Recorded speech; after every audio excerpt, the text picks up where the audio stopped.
Donc il est désormais temps de conclure, afin de clore cette journée riche en enseignements, et comme il se fait tard, je vais essayer d'être relativement brève. Le 6 avril dernier, lorsque j'ai rencontré Hélène Fatpour, place de la Bastille à Paris, lieu hautement symbolique, et c'est important pour moi de le rappeler, j'étais loin d'imaginer que ce qui fut à ce moment-là une simple idée, un projet de colloque qui avait germé lors de nos échanges, se concrétiserait si merveilleusement aujourd'hui. Tout ceci n'aurait pu être possible sans l'ardeur au travail dont l'équipe organisatrice a fait preuve. Je tiens donc à adresser mes remerciements les plus sincères à Madame Deves, qui n'est pas là cet après-midi, mais pour son aide précieuse. Également aux étudiants qui se sont portés volontaires afin d'assurer l'accueil de l'ensemble de nos communicants sur toute la journée. À Monsieur Benilouche, je ne sais pas s'il est parti. Bon, il est parti, tant pis, je le remercie quand même pour son soutien sans faille, ainsi qu'à nos directeurs de thèse, Madame Delaby, donc notre doyenne, et Monsieur Madalon concernant Davina, et Monsieur Hernu et Madame Cazeneuve me concernant. Le dernier membre de cette équipe organisatrice que je n'ai pas cité et à qui, oui Davina, c'est à toi que je m'adresse, et à qui je tiens à adresser des remerciements privilégiés, et bien évidemment Davina, donc, qui est ma chère amie et camarade et amie. C'est ensemble toutes les deux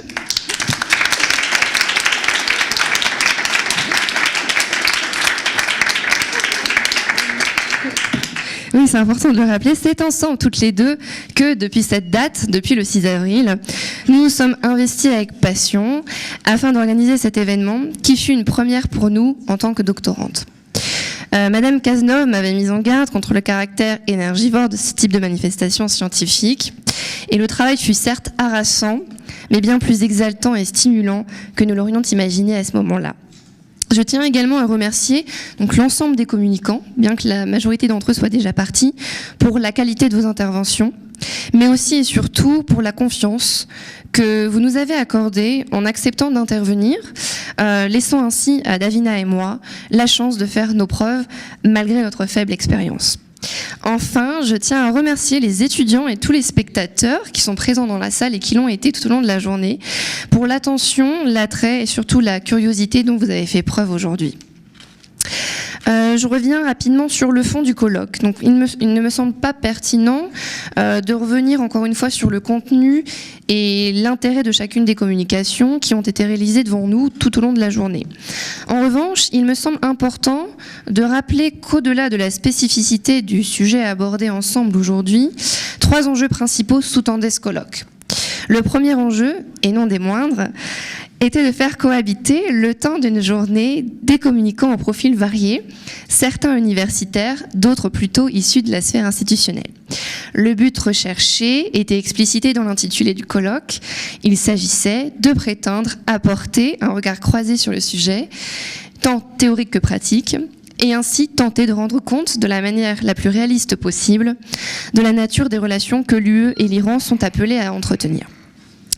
Le second enjeu concernait la dimension purement prospective dans laquelle se sont inscrites bon nombre de communications que nous avions proposées. Au vu de la sensibilité du sujet, certains de nos communicants nous ont fait part de leur difficulté à trouver des sources afin d'alimenter leurs propos. Et enfin, outre l'actualité du thème, le troisième et dernier enjeu concernait directement l'Iran. En effet, l'Iran demeure, en grande partie pour l'Occident, un inconnu. Le but de cette manifestation scientifique était donc de veiller à sensibiliser les étudiants sur des questions et des thématiques qui peuvent leur sembler lointaines, mais qui les concernent en réalité directement, et je pense que la dernière table ronde l'a principalement démontré. À mon sens, ces 3 enjeux ont été particulièrement et parfaitement surmontés, et c'est pourquoi, une fois encore, je tiens à toutes et tous vous remercier. Pour finir, j'aimerais compléter ce qu'a dit Davina ce matin pour boucler la boucle d'une certaine manière, lorsqu'elle a mis en évidence le défi principal que représente pour l'Union européenne le rétablissement progressif des relations avec la République islamique d'Iran. Elle avait en effet précisé, et à juste titre, je la cite d'ailleurs, que l'Union européenne va devoir trouver l'équilibre entre ses intérêts, principalement économiques, et les principes et valeurs dont elle se fait le porte-parole.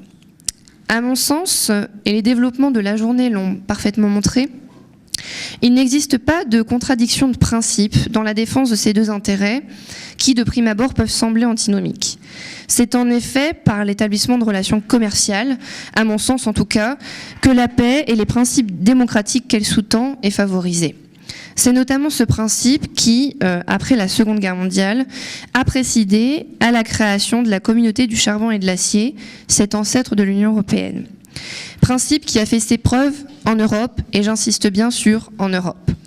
Appliqué à ses relations extérieures, cela implique toutefois, pour l'Union européenne, de veiller à maintenir cet équilibre, sans oublier, comme le souligne l'article 3 du traité sur l'Union européenne, que l'Union a pour but de promouvoir la paix et ses valeurs. Toutefois, dans le contexte iranien actuel, et dans l'ensemble, toutes les communications de la journée l'ont bien montré, la recherche de cet équilibre est loin d'être atteinte et compromet pour le moment l'établissement d'un quelconque accord entre les deux parties. Je vous remercie.